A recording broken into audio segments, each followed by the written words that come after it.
Hello, folks. I'm just gonna bring you along with me while I show you this little project that I did. I'm just upgrading my previous soil sifter that I had. Building this soil sifter is fantastic for a lot of reasons. And one of the reasons that I like it is because it helps remove debris, rocks, mulch. There's all kind of stuff when you buy topsoil in a bag or when you get it delivered by the yard.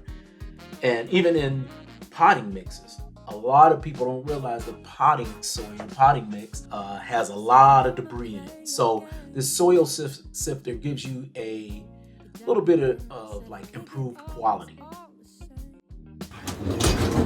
Don't follow all the rules. I know you don't. The things that I do hardly seems that fair. How can anybody understand? How can anybody win? 8 points later, I thought it was about time we hit the finish line. 8 points later, I wasn't winning at all. I was just further behind. So right here, folks, I'm just measuring it out.